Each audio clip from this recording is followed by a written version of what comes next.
Hello and welcome back to Historia Pinarum. We are back after a bit of an extended holiday hiatus. This is going to be the first of our technique-focused videos. From time to time, I intend to take a technique from a particular European martial art and do a quick breakdown of its application, its functions, how it's performed, and a bit on its history. The first technique we'll examine was considered foundational by those who fought in boxing's bare-knuckle era. It was called simply the left lead. Now, the first thing to note is that this punch is in fact distinct from a jab, or at the very least, it was thought about in a different fashion than the modern jab is often thought about. Now, this strike appears with the very first comprehensive texts we have on the art of boxing, going all the way back to the turn of the 1700s. And it maintains its preeminence as the primary punch, so to speak, all the way to the turn of the last century in the early 1900s. However, around this time period, it rapidly fades away and is replaced almost entirely by the jab in our text sources by around 1920. But let's get into the nitty-gritty here. Just what exactly is the left lead, and how do you do it? Well, to oversimplify a bit as to what it is, it's a power straight left. Now, as a side note, for all you southpaws out there, of course this can be done from a southpaw stance with the right hand. Now, back to the matter at hand.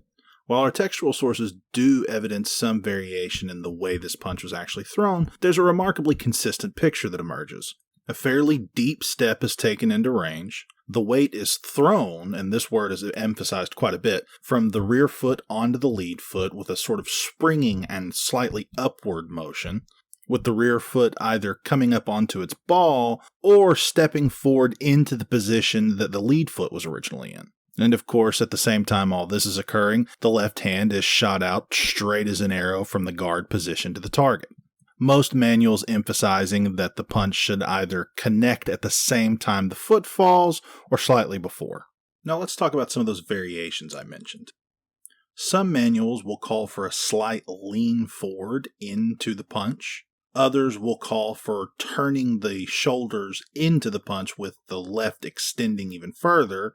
And another point of contention that seems to arise is whether or not the fighter should spring immediately back out of range after landing the blow or continue forward from where he's at.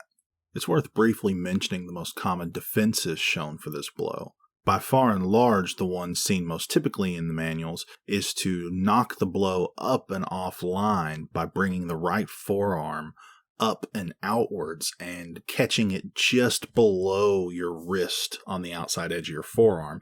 Some manuals also demonstrate a defense of this blow by slipping to the outside of it, much the same way you would see a slip done in modern boxing, dipping the head and upper body slightly offline and to the outside. It's interesting to note that evasive head movement in general becomes more common in textual sources as the bare-knuckle period begins to wind down and transition into the modern gloved period, and infighting stops becoming a game of actual grappling and more a game of trading punches at close range. So now that we know how the punch is thrown, and a little bit about the basic defenses you would have seen brought to bear against it, let's take a step back and do a little bit of analysis. The first thing I think we should note is that this is a much more committed punch than the modern jab. The modern jab is generally considered kind of a safety shot. It's the least committed punch you'll typically throw, it follows the shortest line, and you're in the best defensive position. However, the left lead is not quite that way. The full body weight is driven forward onto the lead leg. There's a deep step taken. Some of these manuals even advocate leaning into it. And this overall picture is of a very heavy shot with a lot of commitment and a lot of risk put behind it, which explains why in the manuals you typically see a great deal made about maneuvering with footwork and feinting to draw out an opportunity for this shot. Being inherently a riskier punch, you would want to do more setup work. So it becomes quickly obvious that this is even conceptually a very different punch from the jab. Beyond the technical aspects, this is a punch that's thought of as an end in and of itself, whereas many modern boxers tend to treat the jab as a prelude to something else. Now, that's not to say that there aren't power jabs and powerful jabbers out there, but the modern consensus is more of a probing, setting up shot, whereas the left lead is an answer to a question all of its own. The question is, what are you going to do? The answer is, I'm going to hurt you. So with what we've discussed, about the left lead, the fundamental punch of historical bare-knuckle boxing, what can we extrapolate to the broader picture of that style of fighting at large? Well, one thing that sticks out to me right off the bat is a bit more cautious style of fighting. We're not seeing the conception of a sort of set-up punch or using this punch to set up anything else. Instead, what we see as the basic punch is a power shot in and of itself, and we see a lot of work done to get it there. So you probably would have seen a lot more maneuvering and a lot more time spent at distance trying to draw a punch out. Now, if you combine that with the fact that this punch seems to be thrown almost consistently with a significant lead step in, you get the picture of a kind of game of sniping going on. Two fighters just outside of engagement distance, trying to maneuver the other into a position such that throwing this punch would be a safe bet.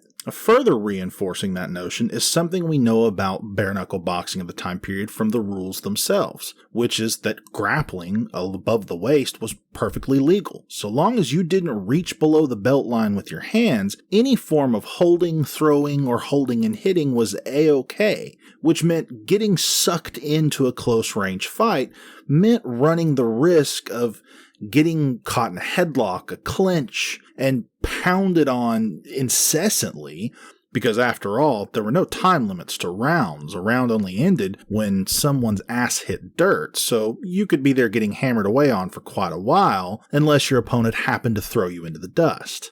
And this grappling aspect might help explain why the preferred defense for the left lead was a kind of parry instead of just slipping the body offline. Lowering your head or lowering your body position can put you at a greater risk of ending up wrapped up if you're a bit too close or if you've misjudged the range. But I think we can call the speculation there for today. Really, I'm just going off the top of my head, and the truth is we can't know 100% what these fights looked like or exactly how something would have come off in application because we simply aren't there. The past is a foreign country and they do things different there. Things might have been done in slightly different ways than would occur to us for all manner of reasons. I hope you've enjoyed this discussion in this episode. And as always, feel free to like, comment, subscribe, and remember, protect yourself at all times.